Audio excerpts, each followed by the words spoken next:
Good morning. Sometimes I do wonder, would there be no end to terrorism? 2 days back, the youngest terrorist in Canada was convicted. And in the Montreal, when he was convicted, the judge gave him a punishment. This punishment was 2 years imprisonment, and his name cannot be released because he is a youth. The same day, a young writer in Dhaka was killed by the terrorists because he didn't adhere to the fundamentalism in Islam. And we hear day in and day out the presidents and the prime ministers saying that ISIS would be annihilated, that terrorists would not be allowed to be successful. But the reality is the other way around. The commitment of the ISIS acolytes and the prodigies is increasing. Recently, BBC conducted an interview, a survey, and it was found that 36% of the people in Europe have sympathy with ISIS. And when you have sympathy, you become its partner. There was another survey by Pew, and Pew is one of the most reputed organizations. And when I look at the figures of the Pew, 22% people in Germany have sympathy with ISIS, 29% in Spain, 35% in UK. Imagine 35%, more than one-third of the population, the same percentage with which Justin Trudeau won and became the Prime Minister. France, 42%. And unfortunately, it goes further. According to Al Jazeera,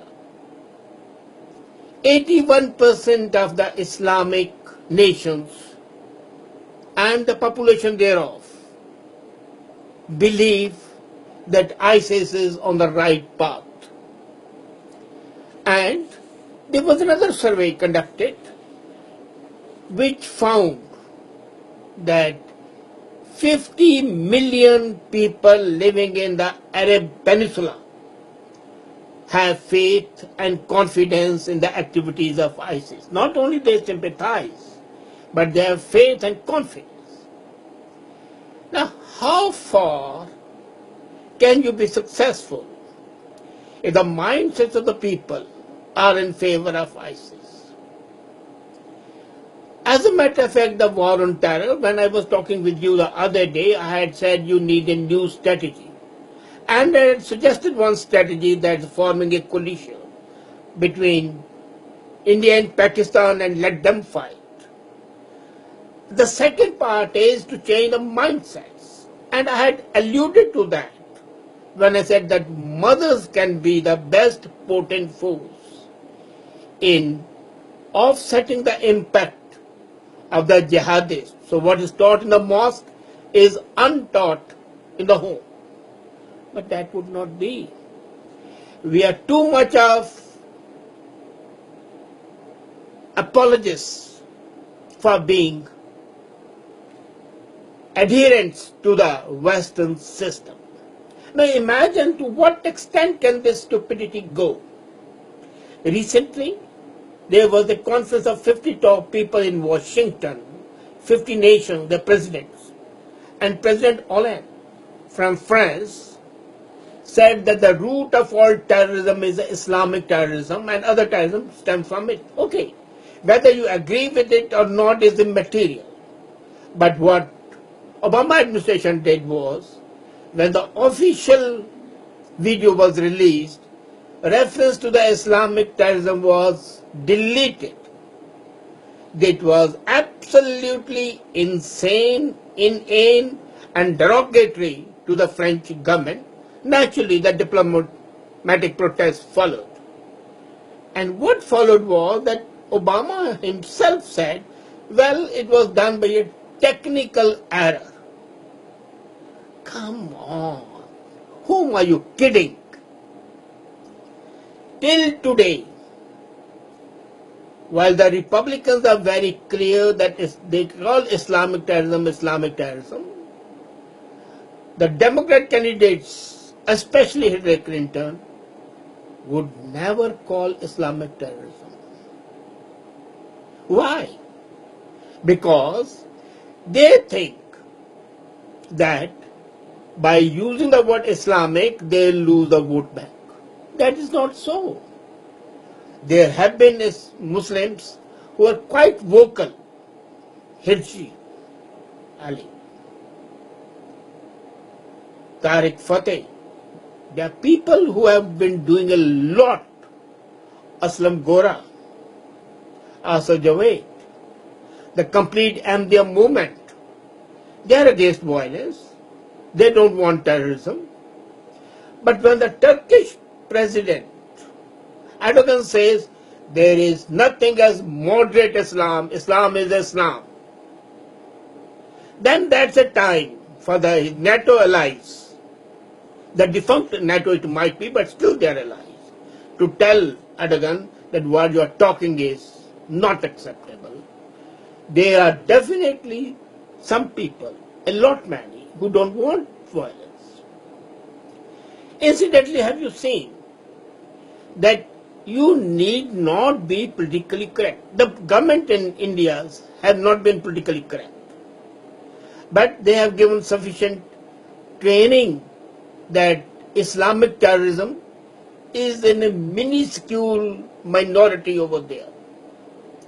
And that is because of the social structure. Europe has not ensured proper integration. Let's forget it. Let's not forget it that the Islamic invasion started basically in 1960. And at that time the effort should have been to adhere to them and integrate them in the society, but it was not done. The so-called multiculturalism ensured that they remain a separate entity, a separate group. And when you keep people at an arm's length, show that you are very close to us, but okay, you can have your own way. That's not the way things are done. Tell them, okay, you can pray the way you want, you can live the way you want, but the basic values are these. There cannot be a compromise on the basic values. But the Western authorities started compromising on the basic values, and that is where the problem lies. And they started being pandering attitudes, and they have not stopped till today. Can you believe that Justin Trudeau recently, when he wished Easter, it was a very perfunctory wish, very lexical, very, formal sort of a thing. But when he wished and sent the greetings on other occasions to the minorities, visible minorities, then it was the other way around, full of heartfelt feelings. Even if they were not real. But what happens is that the message goes through and the terrorists or the sympathizers feel, well, inside these people agree that what ISIS is doing is right. Secondly, the cultural difference, as I said, in Middle East and in Asia, especially in South Asia, if you are very decent, you are thought to be weak. They are saying in Potwari is a region in Pakistan, and that saying when translated into English means, when I see a weak person, I feel very angry. And when I see a very strong man, I am very respectful of that man. So as long as the Western people were strong or appeared to be strong, there was no ISIS, there was no Al-Qaeda, there was no Taliban. The moment they started showing signs of defeat, signs of surrender, signs of accommodation, these hydra-headed monsters started emerging. And emerge they did. And became a Scrooge of the world, which they are today. Yesterday, Russia used missiles and they were fired from submarines. First time it has been done in ISIS. That might kill 100 people. But would that kill the mindsets, the diseased mindsets who are living in Europe and North America? A 78-year-old man is arrested in GTA, and a 16-year-old young man is arrested in Guelph. Both are sympathizers of ISIS and have terrorist tendencies. We say the young people are being corrupted. What about the 78? So the corruptors and the corrupted have joined hands. And the government, not the police, I would give all the credit to the law and enforcement agencies. But the political leadership, inane, insensitive, and petty-minded as it is not doing what it ought to do.